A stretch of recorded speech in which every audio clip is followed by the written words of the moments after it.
الحمد لله وسلام على عباده الذين اصطفى أشهد أن لا إله إلا الله وحده لا شريك له وأشهد أن محمدا عبده ورسوله صلی اللہ علیہ وعلى آلہ وصحبہ وسلم۔ آج کا ہمارا یہ مل بیٹھنا، اللہ کے گھر میں جمع ہونا،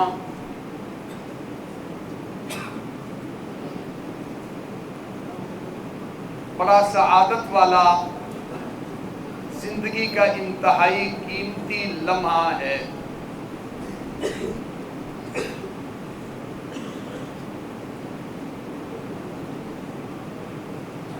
اللہ ہم سب کی حاضری کو قبول فرمائے۔ اللہ رب العزت جس طرح ہم اس کے گھر میں آج جمع ہیں، اپنے سائے میں، اپنے عرش کے سائے میں ہمیں اسی طرح جمع کر لے، اکٹھا فرما دے۔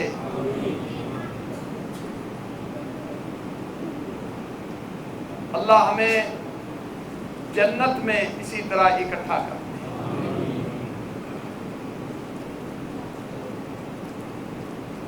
یہ موقع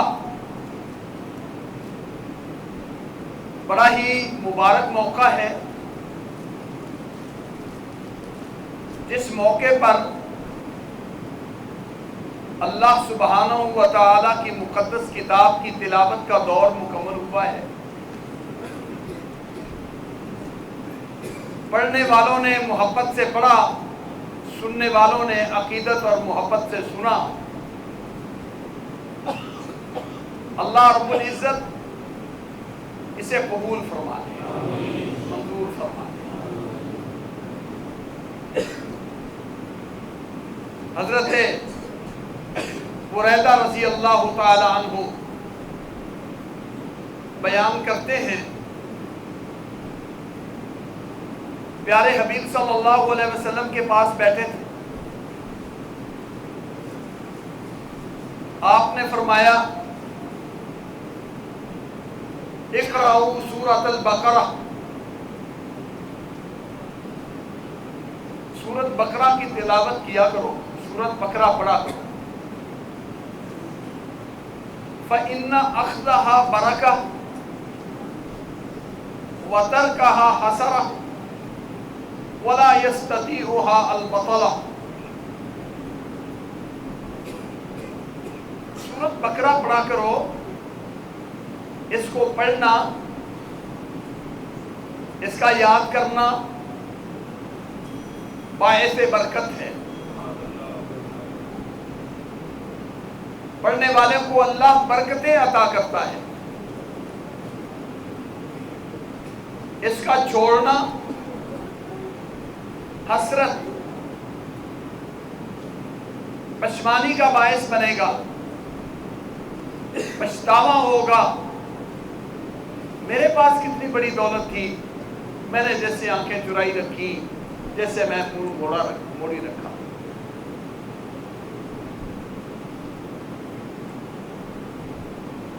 اللہ ہمیں قرآن کی سچی محبت عطا فرمائے، اس کی برکتیں نصیب فرمائے، اور ان لوگوں میں نہ کرے جو کل قیامت کے دن حسرت سے ہاتھ ملتے رہ جائیں۔ صحابی کہتے ہیں کچھ دیر گزری، آپ نے پھر فرمایا، کچھ دیر خاموش رہے، پھر فرمایا اقرأوا سورۃ البقرہ وآل عمران، سورۃ بقرہ اور سورۃ آل عمران پڑھا کرو۔ فإنہما زہروان، یہ تو دو پھول ہیں، یہ تو دو پھول ہیں۔ فرمایا قیامت کا دن ہوگا، یہ صورتیں اپنے پڑھنے والے کے اوپر صاحبان بن جائیں گی۔ 3 مثالیں دی نبی صلی اللہ علیہ وسلم نے، غمامتان، غیایتان۔ جس طرح صاحبان ہوتا ہے، جس طرح بادل ہوتا ہے، اور طیرن، یا جس طرح پرندوں کا جھنڈ ہوتا ہے، جب وہ مل کے اڑتے ہیں تو ان کا سایہ زمین پہ نظر آتا ہے۔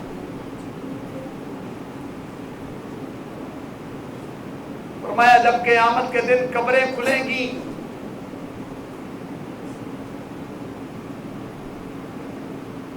اس طرح ہم قبروں میں داخل بھی کرتے ہیں، ہمیں نام و نشان بھی بھول جاتا ہے۔ اللہ رب العزت کا جب حکم ہوگا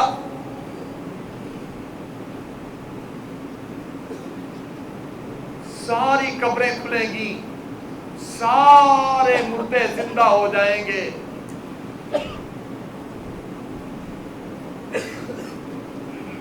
قرآن کو ماننے والے بھی اس اجتماع میں، قرآن کو نہ ماننے والے بھی وہاں اسی اجتماع میں، قرآن پڑھنے والے بھی اسی اجتماع میں۔ کوئی کسی کو جانتا نہیں، اگر کوئی جانتا بھی ہے تو اس سے کنارہ کش ہو جائے گا، دور ہو جائے گا۔ فَإِذَا نُفِخَ فِي الصُّورِ فَلَا أَنْسَابَ بَيْنَهُمْ وَلَا يَتَسَاءَلُونَ۔ پھونک مارنے والے نے پھونک مارا، مردے زندہ ہو گئے، قبروں سے نکل کے سامنے آ گئے، رشتہ داریاں ٹوٹ گئیں، کوئی کسی کی احوال اور خبر پوچھنے والا نہیں۔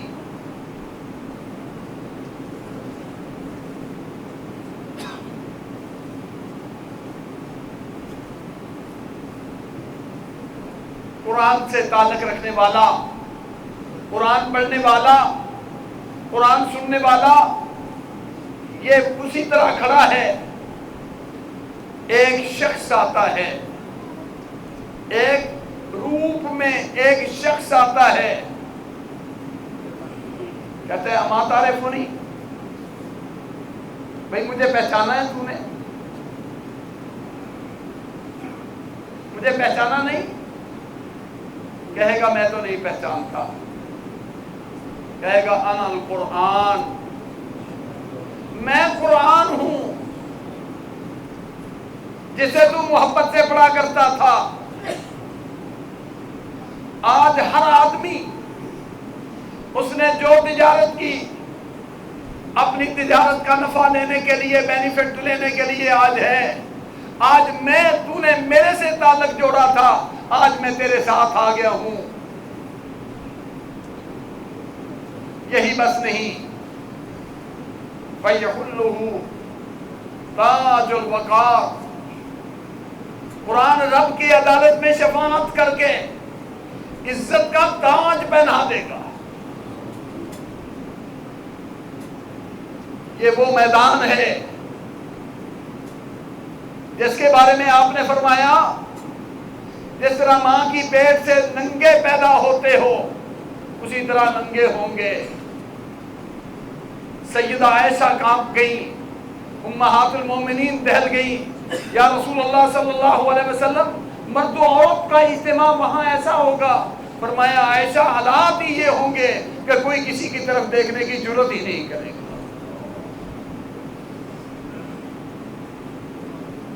اس حافظ کو، قرآن کے قاری کو، قرآن سے محبت کرنے والے سامع کو، قرآن سننے والے کو، قرآن پڑھنے والے کو، قرآن سے تعلق جوڑنے والے کو، قرآن کی محبت رکھنے والے کو قرآن اس میدان میں عزت کا لباس لے کے دے کے پہنا دے گا۔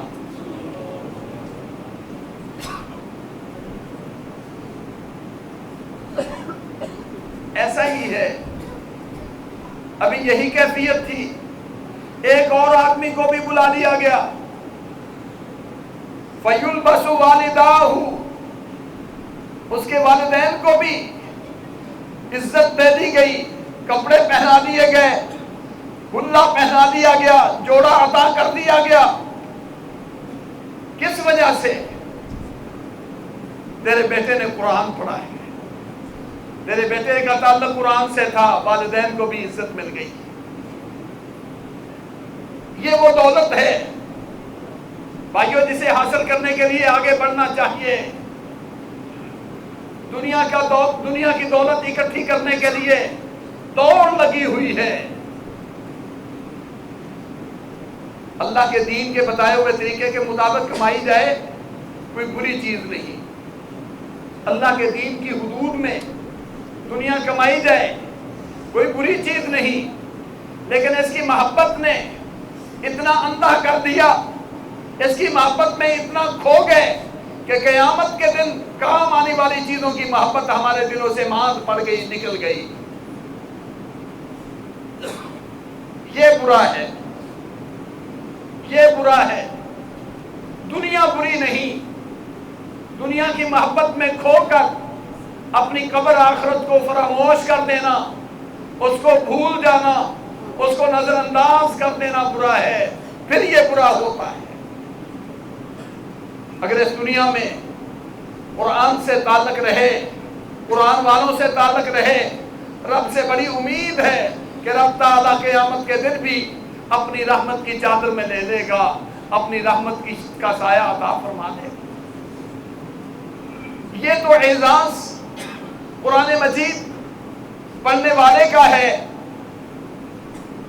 اگر آج دنیا میں کسی نے پڑھا ہے تو یقیناً اعزاز کا حقدار ہے، مبارکباد کا حقدار ہے۔ اسے مبارک ہو، اس کے والدین کو مبارک ہو، اس کے عزیز و اقارب کو مبارک ہو۔ یہ وہ کام ہے جو کل قیامت کے دن بھی کام آ جائے گا۔ یہ وہ عمل ہے جس کا صلہ قیامت کو بھی مل جائے گا۔ یہ وہ عمل ہے جس کا فیض قبر میں بھی پہنچ جائے گا، جس کے اثرات اور جس کی ٹھنڈی ہوا اللہ رب العزت قبر کی کالی کوٹری میں بھی دے دیں گے۔